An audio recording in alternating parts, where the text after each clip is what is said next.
So don't ask me how, but another trailer has just been released for another big release coming out this year. It's one that's been filming for a little while now, and they finally came out with footage, and that is the first trailer to the Bourne Legacy. I am a fan of the Bourne trilogy that starred Matt Damon. I thought he was perfect for the role, and the action was by far incredible as it got better and better in each film. And Paul Greengrass definitely stepped up the aesthetic for the direction of the series when he directed Supremacy and Ultimatum.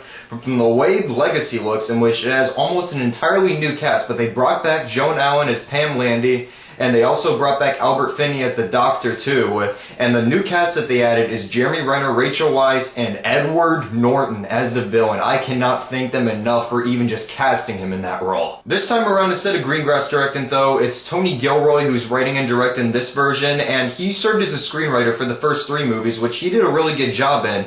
But he directed a 2007 movie, also wrote, called Michael Clayton, with George Clooney, Tom Wilkinson, Tilda Swinton, Sidney Pollack, and that was such a great film. I feel like it was one of the most overlooked Oscar contenders as well. The guy definitely has a lot of potential as a director. Sure, Duplicity was not a great follow-up at all, but I have a feeling that he's the perfect man to handle this kind of job though. Jeremy Renner looks like he's going to do a great job as Aaron Cross. I think he's really got the stability as an action star for this generation, especially from the fact that he'll be in the Avengers, and he was also in The Town where he kicked some ass in too. Also in The Hurt Locker, he played the renegade soldier. The man's really stepping up his name as a big name actor for Hollywood, and I think this film is definitely going to culminate it. From the action they did show, it does look very edgy and gritty, and I think it's really going to step up the entertainment factor for sure. But the thing I'm most intrigued by is definitely Jeremy Renner and Edward Norton acting in this film, because Edward Norton hasn't played a villain in a while from what I'm aware of. I haven't seen the guy in many movies lately,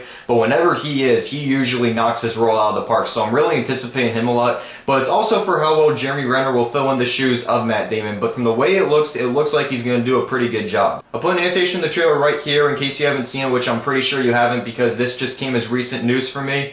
Anyway, comment below with what your thoughts on the trailer are and what are your favorites of the Bourne movies. Rank them 1, 2, 3 and predict how this one will line up. It'll probably be last, but who knows? We could be surprised by this because from the way it looks just from this teaser, it does look pretty cool. So yes, the trailer for the Bourne Legacy has been released. That's my review of it, and I'll hope to bring some sort of review to you guys this weekend. But in the meantime, I'm Tar from CaliCritic Reviews, and I'll see you guys later. Goodbye.